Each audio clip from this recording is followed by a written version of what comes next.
Welcome to Honeybee. Don't forget to like, subscribe, and hit the bell. Real stories of love, lies, and betrayal, where every truth stings. Let's begin. Take your time. I told my wife as she headed out for yet another so-called conference. There's nothing left here for you anyway. She didn't catch the edge of my voice, but she should have, because while she was playing her little games, I was playing chess, and I was already 3 steps ahead. My name's Shane Whitman. I'm 47 years old and have been married to Bridget for 19 years.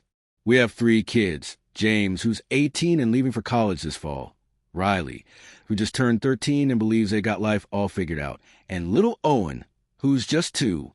Owen was a surprise. I'd want another child so badly that I convinced Bridget to try again, even though she was 43 and hesitant. Now I can't help but wonder if that decision was the first crack that led everything to fall apart. I work as an IT specialist for a mid-size insurance company in Denver. It's stable, pays well, and gives us a nice suburban home with the white picket fence.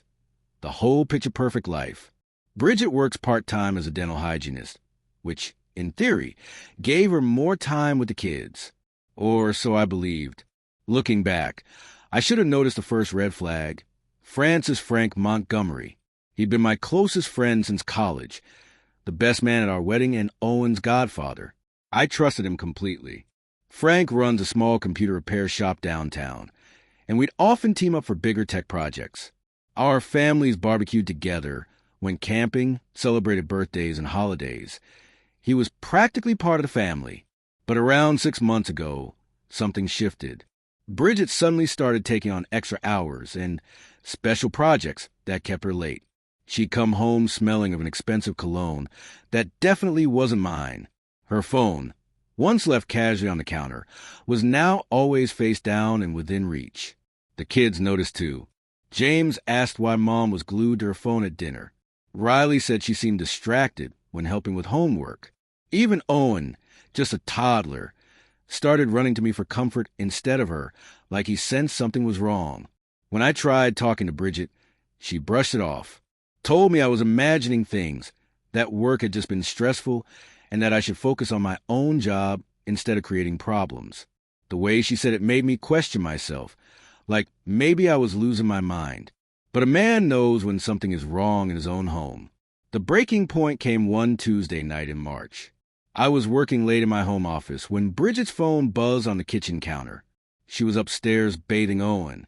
After the 5th buzz, I went to silence it and froze when I saw the preview on her lock screen. A message from Frank M. Can't wait to see you tomorrow. Same place as usual. My stomach dropped. Same place as usual. What place? And why was my best friend making secret plans with my wife? I just stood there, staring at that phone, hands trembling. Shane, did you hear Owen crying? Bridget called down. Yeah, honey, just checking something. I answered, somehow sounding calm. I went back to my desk, but work was impossible. My brain replayed every interaction I'd seen between them, the way she lit up when he came by, how she always fetched him a beer, the hugs that lingered just a bit too long. Later that night, once the kids were asleep, I brought it up as casually as I could. So, Frank texted you earlier. I said, she didn't look up from her book. Oh yeah? What about something about meeting tomorrow? This time, she met my eyes. Not guilty exactly, but calculating, like deciding how much to tell me. He's having trouble with his business software, she said smoothly. I told him I'd help since you're so busy with that new client. It sounded reasonable, even believable. Frank wasn't the best with tech, and Bridget had picked up some skills over the years. But the explanation felt rehearsed. Why didn't he just ask me? I pressed. You know how proud he is, she replied, turning back to her book. Perfectly logical. But my gut screamed that something was wrong. That night, I lay awake listening to her breathe beside me, wondering when I'd started doubting every word that came out of her mouth. The next morning, after she left for what she claimed was a dental conference, I broke a rule I'd never thought I would. I checked our shared cloud storage. Bridget's phone had been backing up photos automatically for years, and she'd never changed the settings. Most of it was normal, Pictures of the kids, family trips, random food shots. But then I saw a folder labeled Work Projects. Inside were photos that shattered me. Bridget and Frank at restaurants I'd never been to, holding hands across tables. Frank's arm around her in what looked like a hotel lobby. And the worst, Bridget in the black dress I'd bought her for our last anniversary. The one she'd said didn't fit anymore. Standing close to Frank in what was clearly a hotel room. The timestamps told the story. This had been going on for months. James walked in just as I sat there staring at the screen. "Dad? You okay? You look like you've seen a ghost." I quickly closed the laptop. But James is sharp. "James, sit down," I said, making a choice I couldn't undo. "We need to talk."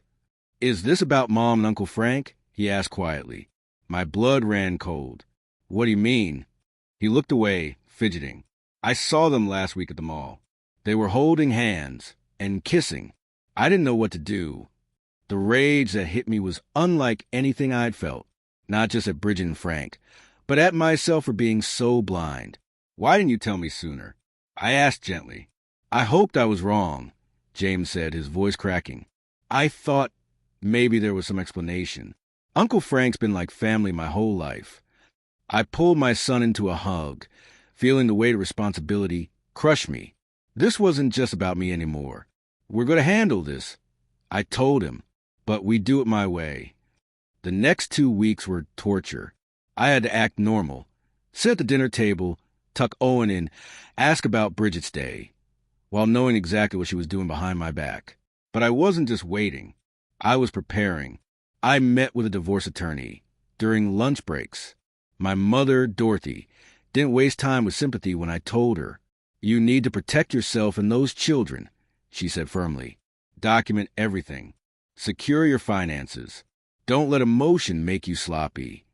With her help, I moved assets, changed passwords, gathered evidence. Everything I'd need for the battle ahead. Bridget made it easy. She got careless. Texts became bolder. Absences longer. I even discovered she'd started taking birth control again. This, after hinting just last month about wanting another baby. Then came the night. She said she'd be gone for another overnight conference. I already knew the truth. Frank had posted and quickly deleted about a mountain resort weekend. "Take your time," I told her calmly. "Take all the time you need." She gave me a puzzled look, but left without pressing further. That weekend, I gathered the kids. James knew. Riley deserved the truth. Owen was too young to understand. "It's time we stopped being victims," I told them. Saturday felt like Judgment Day. I'd moved the last of our joint funds, copied every document, and sent Owen to my mom's. Riley stayed with a friend. Only James remained. He wanted to be there. When Bridget's car pulled up, I watched her in the mirror, fixing her hair, reapplying lipstick. She looked happy, glowing. She walked in cheerfully. "Sorry I'm late. Conference ran long." "I bet it did," James muttered. Bridget froze, then looked at me. "Bridget, we need to talk," I said, holding the manila envelope. Her smile faded. "About your conference," I said, laying out the photos one by one. "Or should I say your romantic getaway with Frank?" The color drained from her face. "Shane, I can explain." "Can you?" I asked, voice like steel. "Explain months of lies? Or why you use money from our kids' college fund to finance your affair?" She flinched. "You went through our accounts?" "I went through everything. Your texts, your emails, your cloud backups. Did you really think you could hide this?" James stood up beside me. "Mom, how could you do this? Frank was supposed to be family." Bridget sank into a chair, her confidence crumbling. "It just happened," she said weakly. "Frank understands me." "Stop." I cut in sharply. "Don't you dare justify this by blaming me. You made a choice." She begged to work things out, but I pulled out divorce papers already filed. "You can sign quietly and keep some dignity, or we can do this in court and let everyone see the evidence. Your choice." Her eyes widened. "You wouldn't." "I would," I said flatly, "and I'll win." James crossed his arms. "Dad's being fair, Mom. If it were up to me, Everyone would already know. Bridget finally asked, almost whispering, "Where am I supposed to go?" "Not my problem," I said coldly. "Talk to Frank." Her bags were already packed upstairs. "Locks change tomorrow," I told her. "Take what's yours and leave the rest." As she climbed the stairs, she turned back. "Shane, I'm sorry." "So am I," I said quietly. "Sorry I wasted 19 years loving someone capable of this." When she was gone, James put a hand on my shoulder. "You did the right thing, Dad." "I know," I said, but I wasn't finished.